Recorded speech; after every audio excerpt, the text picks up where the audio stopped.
live anywhere. So if I'm there with no car, and all I have to do is wake up in the morning and around 10 o'clock decide to go down to the market, Right, we're not take my doing vegetables and meat Nope. for dinner that night. Right? Well, we're Then on I could there. take, maybe take a siesta, or maybe I'll sit by the beach with the. Okay, locals. gentlemen, I learned my bocce. Yeah. Oh, it's 7 o'clock. right. Guys, if you're ready, at 7 o'clock, we're going to start the hearing. I will tell you how the hearing will proceed, but first I have to give you a notification that this hearing is being recorded in accordance with the requirements of the open meeting law. Please be advised that this meeting will be broadcast live through local access cable, on Facebook Live, on the public access Facebook page, and will be able to be found on the Lunenburg Public Access YouTube channel within 24 hours after the meeting. To participate remotely I don't have the Zoom tonight, sorry. I'd like to introduce you to the board. To my left is Lisa Norman, the board secretary. I'm Alfred Gravel, James Bezikoski, David Blatt, Patrick Callahan, and Don Gurn. The way the hearing will proceed is Lisa will read the application and any other submitted communications. The applicant will have the opportunity for comments on the application or submission of additional documents. Please come forward to the mic and give your name and address. Board members will have the opportunity to ask questions that they may have while the applicant is at the mic. There will be a public comment period. You will please come forward to the mic, give your name and address all comments and questions to the board. With that, I would ask Lisa to please read. This is an application for a special permit, Massachusetts General Law, Chapter 40A, Section 9, Zoning Board of Appeals. The name of the applicant is Susan Carr, 570 Leominster Road. The project description: the project involves the removal of an existing attached garage, single-story structure, and rebuilding the garage as a two-story structure with living space above. The existing rear setback is 4 feet 7 inches, and the proposed setback is 4 feet 4 inches from the rear lot line. The applicable code of the Lunenburg bylaw section is 255-2E2B and 258.3B2D. It's a single-family residential property. The question and answers are as follows.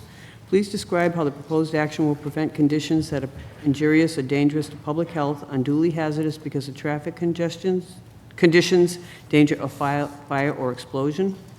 The reply: the proposed use of the property is the same as the existing use, a single-family residence. Proposed action will not be injurious or dangerous to the public health or unduly hazardous, as it will not add additional traffic and does not constitute a new danger of fire or explosion. B, please describe any material adverse effects on the value of land and buildings in the neighborhood or on the amenities of the neighborhood. The response: the project involves the renovation of an existing structure which will be constructed in a similar location as the existing. The proposed addition will increase the living area of the house, as it will add living space above the garage. The structure is set back approximately 325 feet from the road. As such, we expect the proposed dwelling to have a positive effect on land values in the neighborhood. Please describe how the proposed use or activity will be operated with reasonable regard for order and sightliness if an open use.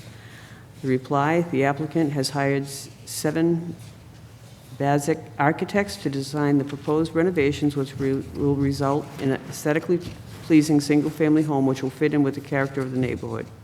Please describe how the proposed action will reduce and/or prevent noise, vibration, dust, odor, heat, or glare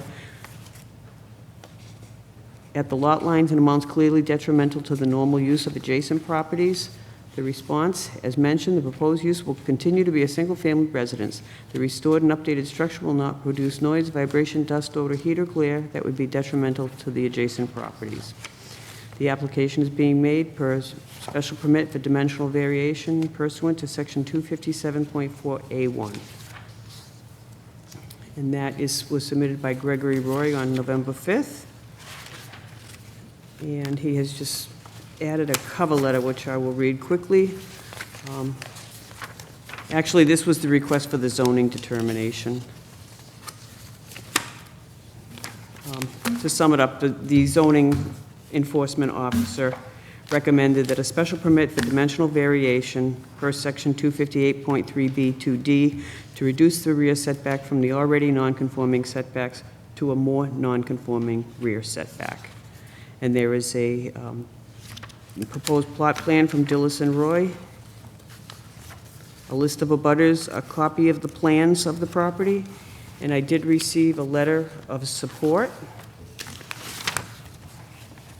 To whom it may concern, I, the undersigned Marilyn A. McMillan, as the sole owner of Cherry Hill Farm property and sole abutter of the Susan Carr property, formally state that I support Ms. Carr's petition for a special permit for dimensional variation for relief from 255.2E2B per 258.3B2D. Sincerely, Marilyn A. McMillan. That's all, Mr. Chairman. Thank you, Lisa. You're welcome. Okay, I'm going to ask you, do you want us to read this in the record, or would you just like to review it? You don't need to read it. That was the letter I submitted to the, so Greg Roy with Dillis and Roy Civil Design Group. I'm representing the applicant this evening. Oop, I think things just kicked in. I'm representing the applicants this morning, Mark and Susan, and then the builder, Doug Story of Two Story Buildings is also with us today. Wow, hot mic. That letter, Mr. Chair, it was just the letter I submitted along with the request for the zoning determination, so I don't think we need to read it. It just summarized what Lisa said was the subject of our relief. So I'll be very brief. We're here today asking you for a dimensional variation for about that much space, about 3 inches.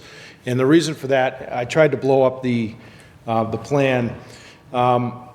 If you can see on the right along the property line, the rear property line at 570 Leominster Road, we're proposing to remove an existing portion of the house, which is the garage.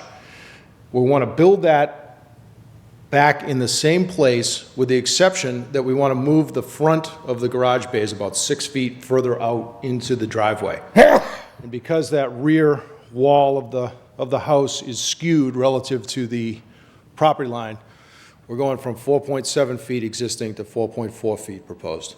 So that's really the reason why we're here today. The height, we also, in that letter, I stipulated the height. We're actually reducing the height because we're changing the ridge line for the proposed elevations, if you will. So the height is actually going to be reduced by about 4 inches at that point. So we didn't have any issues relative to height relief because we're actually reducing the existing condition. So really just here today asking you for that, what amounts to about 3 inches of relief. The McMillans, who were kind enough to issue a letter, are actually wrap around that, own all 3 sides of the property. It's the Cherry Hill Farm, if you will. And their house is nowhere near the, it's all, I think if you're familiar with it, it's all pasture land in the back. So there's no real structure anywhere nearby the house. That's really it. I did submit a full set of architecturals from Mr. Basic, the architect, so you have the floor plans, existing and proposed, as well as the elevations, existing and proposed. And I'm happy to answer any questions. Okay. And I used the new online process. I hope that went well. I did the best I could. I didn't hear anything to the contrary, so it worked slick as far as I'm concerned. It was Yeah. excellent. Good. Good. Okay. When was the current garage that's going to be torn down? When was that built? That's a good question. Do we know when the garage was constructed approximately, or? Approximately 1815. It's the back, it's basically a barn shed on the back. Come on up. Yeah, you have to come up, give your name and address. Introduce yourself and all that wonderful Yes, stuff. Mark Ward, 570 Leominster Road. The structure that we're redoing is essentially a shed on the back of the house that was turned into a garage. It passes for a garage, but it's basically a dilapidated wood building. 1815 approximately, that's when the house was built, as best guess. Okay. So it was really, the reason I'm asking is I'm familiar with the house. I grew up in Lunenburg. Oh. And I knew the Mays lived there, and Yep. I with Lance May. Right. And so I just never recalled the garage. on the house itself. They used to be on the other side of the driveway. So that's why I was curious when it was, Yeah, I think the previous owner put 2 garage doors on it, but you can't quite get 2 cars into it and get out. So, okay. Thank you. Any other questions from the board? I don't have any. I had none. I'm just gonna, Yeah, my only question is architectural wise, but that's, I'll talk to you go about right that ahead. afterwards. Okay, so basically, we're looking at an existing non-conforming. That's correct. The Yep. setback should be 30 feet, but it's been at 4.7 Correct. right along. Yep. Okay. And you're adding a room to the top of the garage, so you're just adding more floor space. That's correct. Yep. Okay. And you said there's no issue with the height. That's correct. We specifically put it in the, those metrics in the form of intent, just to make sure, but we didn't, the building inspector appears to have agreed that there's no issue with the height, so. Okay. Sounds good for that much. Yeah, that's it. It's not every day I can use one hand to request the relief. Okay, any other comments or questions from the board? I guess the only question is that is the number of rooms, the alteration in number of rooms requiring any comment from the health inspector? There weren't any online. Okay, all right, cool. And Okay. That is All right, a real good advantage of this online system. You get, it kind of rolls through all the Yes. departments. That's nice. I have to open it up to the public if anyone would like to speak, favor or against, or whatever you'd like. No comments, nothing from the public. With that, I'll bring it back to the board. If there's no more comments or questions, I'd like a motion. I make a motion that we approve the variation, the special permit Dimensional for variation. dimensional variation, rear setback. I'll second. Okay, we have a motion and a second. I'll call for a vote. Aye. Aye. Aye. Aye. And aye. Thanks. Okay. So, and with that, I still have to read the post. If I can find it.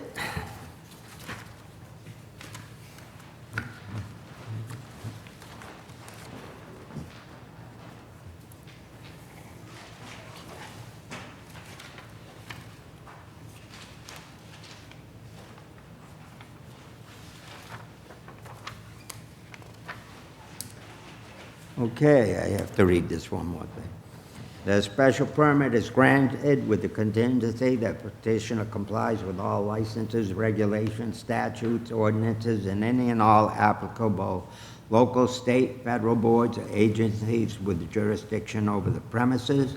The special permit is subject to periodic review by the permit granting authority or the enforcement officer to ensure compliance with conditions. Non-compliance to such conditions may result in revocation of the permit.